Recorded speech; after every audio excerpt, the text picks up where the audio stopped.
J'étais déjà anxieuse en arrivant dans le jardin de mes parents ce jour-là. Chaque fois que je me forçais à venir, je me disais, sois neutre, sois calme, garde tes distances, reste sur tes gardes. J'avais 29 ans, j'étais une femme adulte, une mère célibataire, mère d'une petite fille de 8 ans nommée Alay. Mon seul but était de la protéger de tout ce que j'avais vécu. Mes parents m'avaient toujours fait passer pour celle qui exagérait, comme si j'inventais un traumatisme parce que les familles normales se disputent parfois. Mais mes parents ne se disputaient jamais avec ma sœur, Rachel. C'était avec moi qu'ils se disputaient. Ils me punissaient. Ils me rabaissaient. Rachel était l'enfant en or. Rachel était traitée comme une reine depuis sa naissance. Nous étions à ce barbecue dans le jardin cet après-midi-là parce que ma mère m'avait culpabilisée pour que je vienne. Elle m'avait dit, « Les gens remarquent à quel point tu es distante. Ne nous mets pas dans l'embarras juste parce que tu n'arrives pas à tourner la page sur des bêtises d'enfance. » Des bêtises d'enfance. C'est ainsi qu'ils appelaient des années d'humiliation. Alay se tenait à côté de moi dans son petit sweat à capuche rose et son jean, elle arrivait de son cours de danse. Toujours habillée. Toujours excitée. Elle pensait qu'elle aurait des hamburgers et qu'elle jouerait avec ses cousins. Rachel est sortie dans son combi-short de marque, comme si elle sortait d'une émission de télé-réalité. Elle a scanné Alay de haut en bas, comme si elle était un article défectueux en solde. « Waouh !» dit Rachel avec un sourire narquois. Elle ne l'habille toujours pas comme une fille qui a de l'importance. Alay a baissé la tête. Ma mâchoire s'est crispée. « Pas aujourd'hui, me suis-je murmuré. Pas de dispute. Pas d'explosion. Pas de piège. » Rachel s'est approchée et a chuchoté. « Tu penses sérieusement que cette gamine deviendra quelqu'un de spécial? Tu élèves une version dégradée de toi-même. » Je n'ai pas répondu. Ma mère s'est mise à rire. Avec elle. Comme si c'était l'observation la plus drôle jamais faite dans l'histoire de l'humanité. « C'est ce qui arrive quand on ne choisit pas les bons hommes, » dit ma mère. La médiocrité engendre la médiocrité. Alay a cherché ma main. Je l'ai serrée en retour. Mon père est arrivé derrière moi et m'a dit « Tu as l'air malheureuse, Dani. Peut-être que si tu avais essayé d'être plus féminine en grandissant, tu n'aurais pas fini mère célibataire. » C'était leur sport. Une chasse psychologique. J'ai dit à Alay, va t'asseoir près du bord et regarde l'eau. Je vais te préparer une assiette.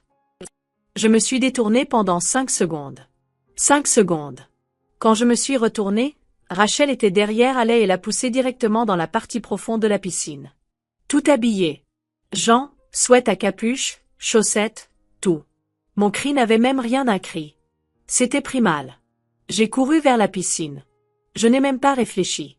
Alay coulait. Ses cheveux s'étalaient comme de l'encre noire sous l'eau. Elle ne remontait pas vite. Elle avait 8 ans. Elle paniquait.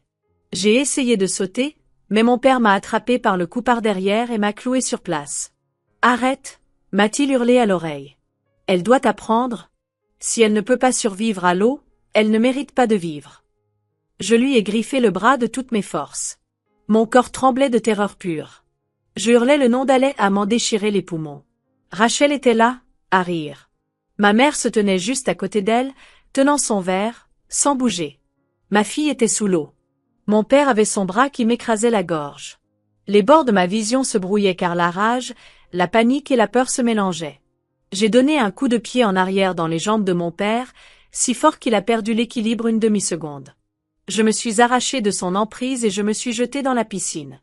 Les yeux d'Alay étaient ouverts, grands, paniqués, me cherchant. Elle était encore consciente, mais à peine. J'ai passé mon bras autour de sa poitrine et j'ai donné des coups de pied pour nous remonter toutes les deux. Quand je l'ai sortie de l'eau et que je l'ai tenue contre moi, tremblante, toussant, s'étouffant, essayant de respirer, je les ai regardés. Ma sœur souriait d'un air suffisant, comme si elle venait de faire quelque chose d'emblématique.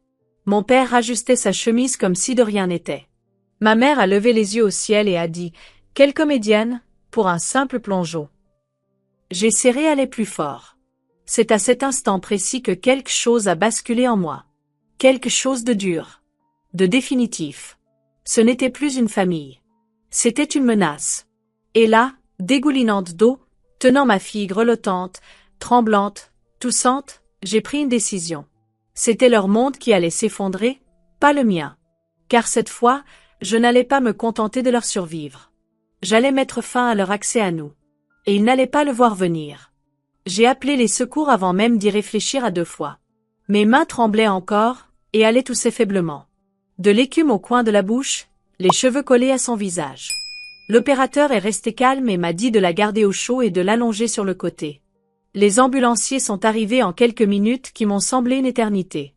Ils étaient doux, professionnels, et ont immédiatement pris le relais avec cette compétence tranquille qui a permis à la panique dans ma poitrine de diminuer juste assez pour que je puisse respirer. Ils ont découpé les vêtements trempés d'alait, l'ont enveloppé dans des couvertures, ont vérifié ses poumons et son cœur, et m'ont dit de venir avec eux aux urgences pour la garder en observation. Je me suis assise dans l'ambulance, sa tête sur mes genoux, et j'ai regardé ses paupières papillonner comme un oiseau essayant de retrouver son équilibre. À l'hôpital, ils ont fait des tests et surveillé son niveau d'oxygène. L'infirmière qui lui tenait la main pendant que je remplissais les formulaires avait ce regard que je reconnaissais, le regard de quelqu'un qui a déjà vu l'horreur déguisée en amusement familial. Le médecin des urgences a posé le genre exact de questions qui rendaient impossible de garder sous silence les mensonges que mes parents avaient toujours racontés à mon sujet. Qui était avec elle? Qui l'a poussée? Qui vous a retenu quand vous avez essayé de l'aider? J'ai dit la vérité, par phrases saccadées, comme quelqu'un qui avait répété cette confession dans sa tête pendant des années. Ils ont enregistré les dépositions. Ils ont documenté les ecchymoses dans la chronologie des faits. L'assistante sociale de l'hôpital s'est assise avec moi après coup et m'a dit doucement « Je vais passer l'appel nécessaire pour que votre enfant soit protégé. » Je n'ai pas demandé de nom. J'ai seulement hoché la tête. La police est venue et a pris des dépositions officielles. Les agents ont inspecté le jardin, photographié la piscine, recueilli les témoignages des cousins qui ont finalement admis avoir vu Rachel pousser à lait et avoir vu ma mère rire. Lorsque les agents ont posé des questions sur le commentaire de mon père, si elle ne peut pas survivre à l'eau, elle ne mérite pas de vivre, ils l'ont transcrit mot pour mot. En rentrant des urgences, avec Alé emmitouflée et dormant sur mon épaule, un agent m'a tendu une carte et m'a dit « Nous avons déposé un rapport et transmis l'affaire au service de protection de l'enfance. Un intervenant vous contactera dans les 24 heures. » Le langage bureaucratique semblait clinique et froid, mais sous cette fine couche de papier se trouvait un système qui pouvait les empêcher d'ouvrir à nouveau cette porte. Les services de protection de l'enfance, CPS, ont appelé à l'aube. L'assistante sociale, une femme nommée Maria au regard assuré, a visité notre chambre de motel temporaire, à lieu sûr, 1 heure plus tard. Elle m'a parlé clairement des options, un plan de sécurité d'urgence, des visites surveillées uniquement, une ordonnance de protection temporaire et une notification à l'école pour qu'Alé ne leur soit jamais remise. Elle a expliqué le processus sans drame et a dit qu'il se coordonnerait avec l'administration de l'école et la police pour assurer le respect des mesures. L'entendre décrire les mécanismes de protection a désamorcé quelque chose en moi. Des outils étaient enfin en place pour imposer la sécurité, au lieu de la mendier. J'ai signé les formulaires. J'ai donné mon téléphone avec les captures d'écran que j'avais sauvegardées pendant des années, les textos, les insultes, les enregistrements que je n'avais jamais osé leur faire écouter. Maria les a classés comme preuve. Elle a appelé l'école, a parlé au directeur. Et avant midi, Alé avait un code de sécurité confidentiel dans son dossier. Les enseignants et le personnel ont été informés de ne jamais la remettre à qui que ce soit sans mon consentement écrit ou un plan supervisé vérifié. L'école a désigné un membre du personnel de confiance pour aller la chercher en classe si nécessaire, jusqu'à ce que tout soit réglé. Cette bureaucratie a agi comme un bouclier. L'information s'est propagée dans un autre type de réseau, plus silencieux et plus délibéré que les commérages. J'ai rencontré en privé le pasteur de la petite église où mes parents aimaient parader et je lui ai donné un compte-rendu factuel, sans venin, un enfant mis en danger, des témoins qui l'ont vu, et un père qui a activement empêché le sauvetage. Il n'en a pas parlé en chair. Il a passé un appel privé à un ministère de prière qui offrait des conseils familiaux, mais aussi aux anciens de la communauté qui géraient les événements de l'église. Nous ne pouvons pas permettre que des enfants soient en danger au sein de notre communauté. En quelques jours, la liste des bénévoles qui avaient autrefois glorifié le leadership de mon père a cessé de mentionner son nom. Il a été discrètement retiré de ses rôles de bénévolat auprès des jeunes, dans l'attente d'une enquête. Pas de publication virale, pas de spectacle public. Juste des institutions qui lui fermaient discrètement les portes qu'il avait l'habitude de franchir avec arrogance. J'ai aussi contacté 2 personnes de confiance dans le cercle social de mes parents, calmement, avec des faits, et je leur ai demandé de soutenir une simple limite, aucun contact non supervisé avec Alé et aucun événement social où des enfants seraient présents jusqu'à la fin de l'enquête. À ma grande surprise, une cousine qui avait autrefois ricané avec ma mère de mes échecs m'a répondu par texto « Je ne savais pas. Cela n'aurait jamais dû arriver. Je garderai mes enfants loin de leur maison. » C'était peu, mais c'était important. Des boucliers sociaux se mettaient en place autour de nous, sans spectacle. Mon avocate, recommandée par une amie et spécialisée dans la sécurité domestique, a rédigé une lettre de protection d'urgence et l'a envoyée à la police et aux services sociaux, décrivant la récurrence des faits et le danger immédiat. Je ne cherchais pas une vengeance qui fasse les gros titres. Je cherchais une clôture légale et administrative, visite surveillée uniquement, protection scolaire et une trace écrite claire qui rendrait toute tentative d'intimidation traçable et exécutoire. L'avocate m'a également conseillé sur les options de garde si je décidais d'éloigner définitivement Alais de leur vie. Nous n'avons pas fait la demande du jour au lendemain. Nous avons bâti les fondations lentement, avec des preuves, des notes de médecins et des déclarations de témoins. En coulisses, j'ai bâti une forteresse pratique, changement de numéro de téléphone, nouvelle adresse postale pour les documents scolaires, nouvelle serrure sur la porte de notre petit appartement. Des petites manœuvres bureaucratiques qui ne coûtaient rien en termes de spectacle, mais qui valaient tout en termes de sécurité. J'ai fait en sorte qu'Elena soit listée comme contact d'urgence pour aller lors de ses activités extrascolaires. J'ai inscrit Alais à un cours de natation local où les instructeurs étaient formés à la sécurité aquatique et à la protection de l'enfance, et je me suis assuré que les sessions avaient lieu à des moments où mes parents ne pourraient jamais plausiblement y assister sans préavis. J'ai appris à Alais à faire la planche et à appeler à l'aide d'une voix calme. C'était une leçon enveloppée d'autonomisation plutôt que de peur. Et j'ai pris une autre série de décisions pour leur faire ressentir la perte là où ils avaient toujours ressenti de la fierté. Mon père avait été celui qui se vantait d'organiser des barbecues, des fêtes au bord de la piscine où ses amis amenaient leurs camions coûteux et versaient du vin.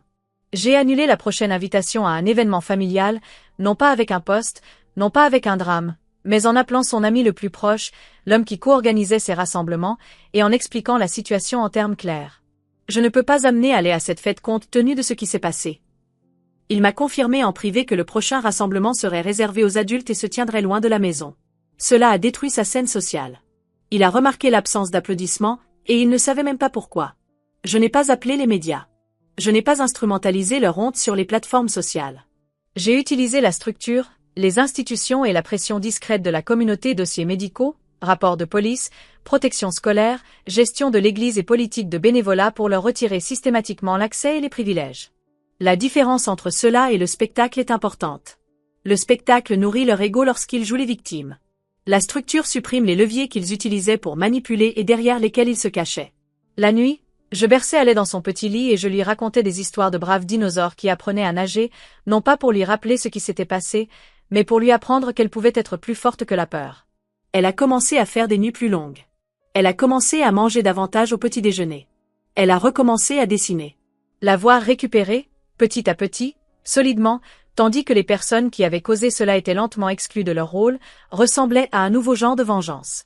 Une vengeance qui les laissait diminuer, non pas par des publications honteuses, mais par la lente évaporation des privilèges qui permettaient à la cruauté de se masquer en vie normale.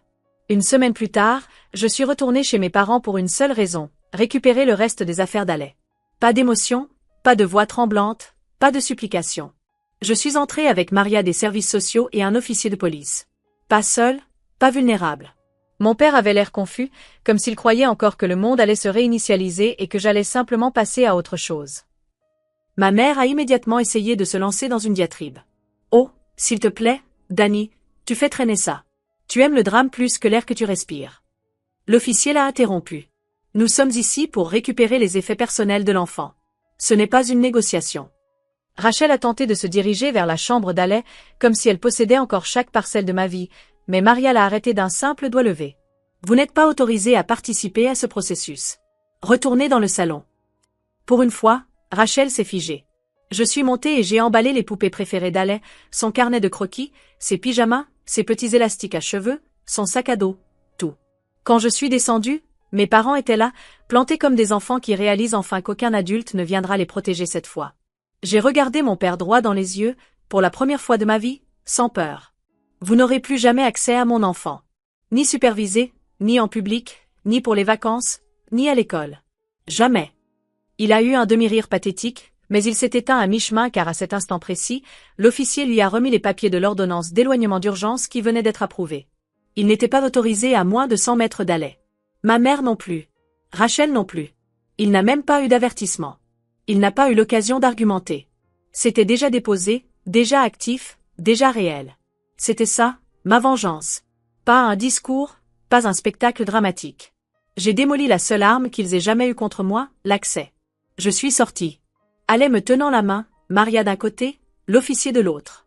Leurs visages étaient décomposés, comme si on venait de leur couper l'oxygène.